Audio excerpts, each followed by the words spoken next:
Hello, bonjour la famille, j'espère que vous allez super bien. Alors très rapidement, c'est déjà arrivé à qui d'être frustré de ne pas voir un sujet pour lequel il a prié, crié, jeûné s'accomplir? T'inquiète pas, ça nous arrive à nous tous. Des fois, j'entends même des gens, quand ça les dépasse, dire même prière que Bill Gates, même prière que Samuel Eto'o, même prière, même des fois que s'efface, copy and paste. J'ai entendu ça. Je te déconseille de faire ce type de prière parce que si tu veux faire ce type de prière, assure-toi que tu es prêt à supporter les sacrifices et les souffrances que les uns et les autres qui ont traversé ces étapes-là ont traversé avant d'arriver là où elles sont. Si tu veux la prospérité de Job, sois prêt à perdre ta famille, ton travail, tout ça en un jour. Mais aujourd'hui, ensemble, on va voir pourquoi est-ce que lorsqu'on prie pour un sujet, on pourrait ne pas avoir forcément l'exaucement à la prière qu'on a faite, même si on a fait le même type de prière. J'insiste là-dessus. Que faire pour qu'il y ait désormais un changement lorsque tu pries? On va s'intéresser à l'histoire de deux femmes dans la Bible. Deux femmes qui ont pratiquement utilisé les mêmes protocoles ou bien qui ont pratiquement fait des types de prières similaires. Mais on va voir pourquoi est-ce que l'une a reçu l'exaucement à sa prière et l'autre non. Alors, intéressons-nous à l'histoire de Marthe et de Marie. Pour cela, on va lire ensemble la Bible et on va essayer d'entrer en profondeur là-dessus. Lisons ensemble dans Luc 10, à partir du verset 38. Nous allons méditer ensemble. Jésus est en route avec ses disciples. Il entre dans un village. Là, une femme qui s'appelle Marthe le reçoit dans sa maison. Elle a une sœur qui s'appelle Marie. Marie s'assoit au pied du Seigneur et elle écoute ce qu'il dit. Donc, essayons de contextualiser, de revenir un peu à comment ça se passait peut-être à l'époque. Jésus arrive dans une ville. Il n'avait pas rendez-vous avec qui que ce soit dans la ville là. Et voilà, tout à coup, il y a Marthe qui décide d'accueillir Jésus chez elle. Marthe a une sœur qui s'appelle Marie. Marie voit Jésus. Elle a entendu parler de Jésus et sait ce que Jésus est capable de faire. Et donc, elle sait que toute parole qui sort de la bouche de Jésus est importante. Marie, elle va s'asseoir au pied de Jésus pour écouter ce qu'il a dit. Poursuivons l'histoire. Verset 40. Marthe est très occupée par tout ce qu'il faut préparer. Elle vient auprès de Jésus et elle lui dit, « Seigneur, ma sœur me laisse seule pour tout préparer. Cela ne te fait rien? Dis-lui donc de m'aider. » Le Seigneur lui répond, Je veux que vous entendiez tous cela.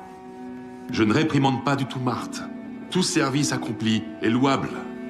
Agir est une bonne chose. Tu fais ce que tu penses que tout le monde attend de toi. Et tes actions ont de la valeur. Et Marie aurait pu aider un peu, c'est vrai.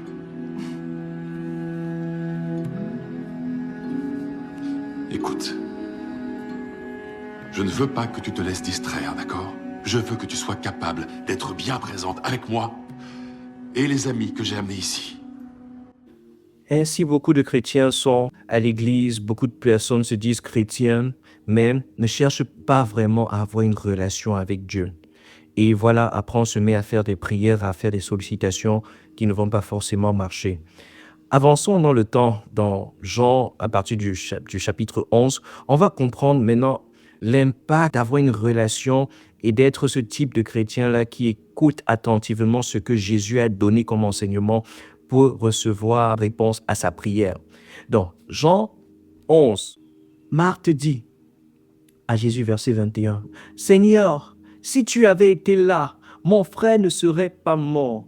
Mais, même maintenant, even now, Dieu te donnera tout ce que tu lui demanderas. J'en suis sûr. » Jésus lui dit, « Ton frère se relèvera de la mort. » Mais Marthe répond, « Oui, je sais qu'il va ressusciter le dernier jour, quand les morts en Christ vont ressusciter le jour de l'enlèvement et autres là. » Mais est-ce que c'est ce que Jésus est en train de lui dire?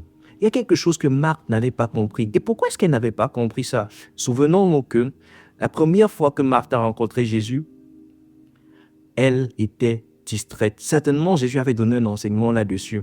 En tout cas, nous allons voir par la suite ce que Marie, elle, par contre, va faire. Verset 32, Marie arrive à l'endroit où Jésus se trouve. Quand elle le voit, elle se jette à ses pieds et lui dit, Seigneur, même prière, Seigneur, si tu avais été là, mon frère ne serait pas mort. La même prière, vous vous souvenez? Jésus voit qu'elle pleure. Les Juifs qui sont venus avec elle pleurent aussi. Alors Jésus est bouleversé et troublé. Et c'est là que Jésus va prendre la résolution de dire, allez m'emmener là où Lazare est mort.